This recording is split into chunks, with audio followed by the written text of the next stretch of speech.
According to Article 112, budget is a financial statement of expenditure and revenue for a given period. So this is the fourth budget presented by Madam Nirmala Sitharaman. Until 2017, the budget was presented in the last working day. The budget contains three fiscal years data: the previous fiscal actual numbers, current fiscal revised numbers, and upcoming fiscal estimates.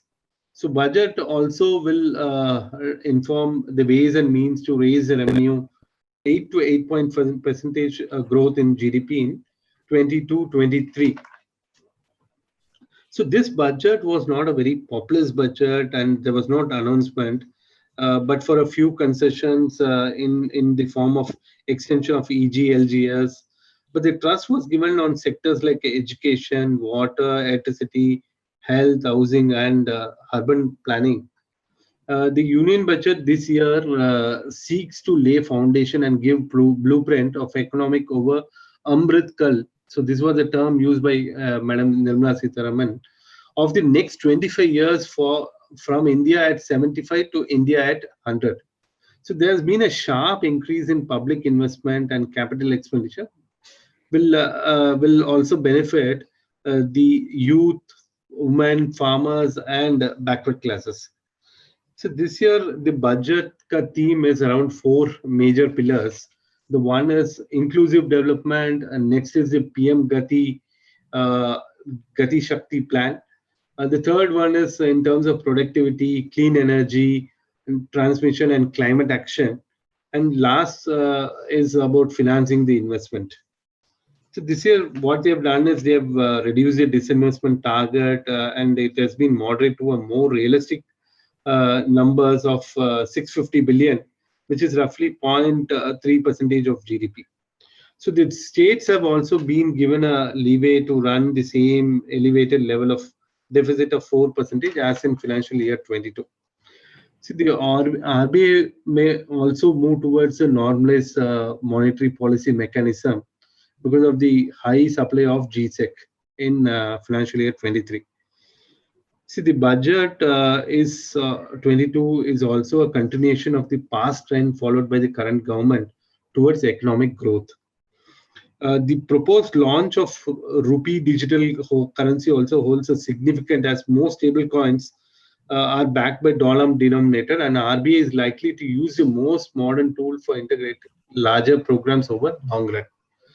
So the another highlight in this budget is the taxation of virtual assets, and also there is no big change over the direct taxes. So you can go into the next couple of slides, sir.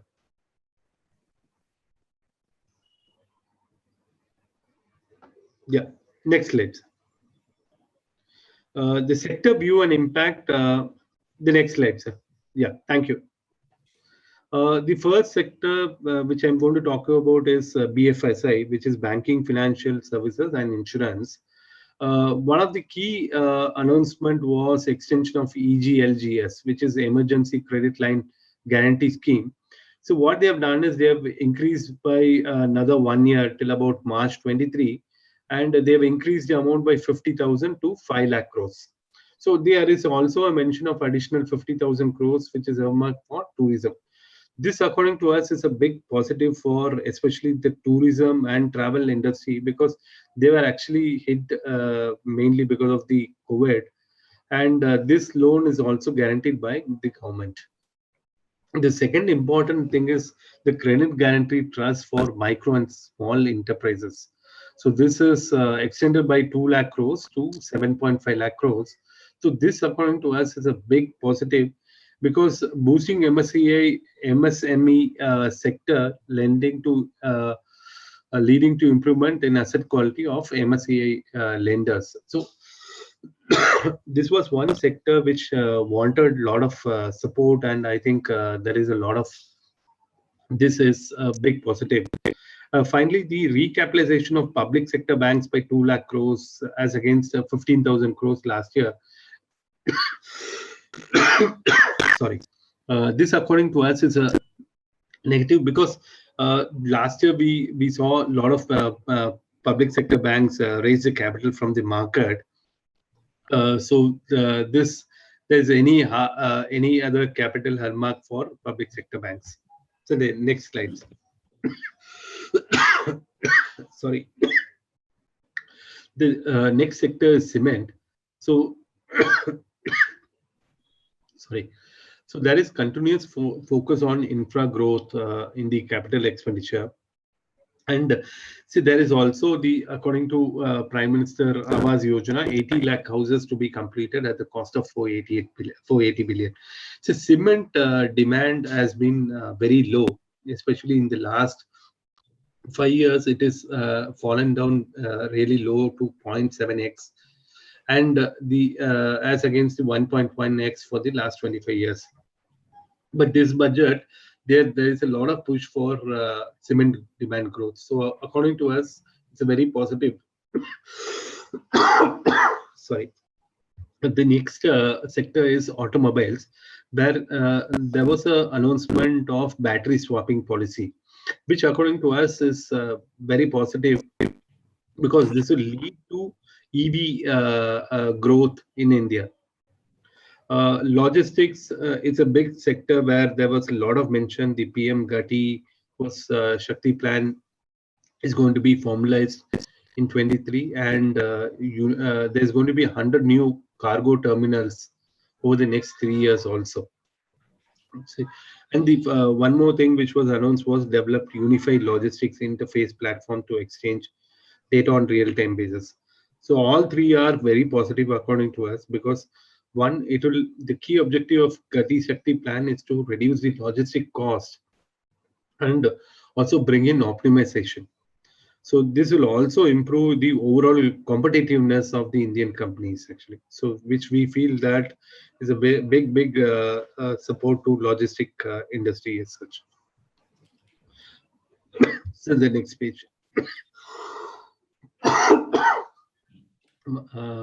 The telecommunication sector, we are going to see 5G spectrum rollout, and this according to us is very neutral, because the key in this is the reserve price. Last time we had a very high reserve price, so the options were not very successful, so that plays a vital role. Real estate and housing material, home building material, in this there is an allocation of 480 billion for Prime Minister Awas Yojana, and rupees 600 billion allocated for Har Jal mission.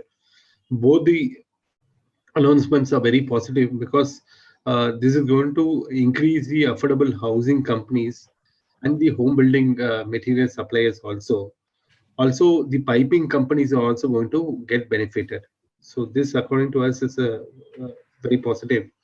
The FMCG are stable. What has happened is the Manrega allotment has got reduced from 980 billion in the to 730 billion. So this, according to us, is negative, because we have actually this rural demand for staples and FMCG has been slowing down, and this step or this announcement could also impact the rural demand. Healthcare sector, there was two announcements. One is increased allocation to National Health Mission by 8% to 378 billion for budget estimate 23, and 2 billion allocation to National Digital Health Mission. So this is both are positive, because this will help better healthcare facility or infrastructure, and digitalization will also help improve healthcare access and push digital consultation over time. Finally, the fertilizer sector, there is a 25% reduction in fertilizer subsidy allocation for budget estimates 23 to 1052 billion. This according to us is negative, because the lower or no price hike to cover costs can impact fertilizer companies' profitability. See, overall, I'm just finishing it off. The last slide, sir. The next one, the major expenditure trends. So this will tell in one slide what has happened. So which are the sector which has got a thumbs up or where there is a reduction. Urban development, definitely there has been a hike actually. Transport, there's been a hike. We've also seen social welfare or rural development, health, education, and agriculture and allied sector. These are the major expenditure trends in the different sectors. So thank you so much for this opportunity once again.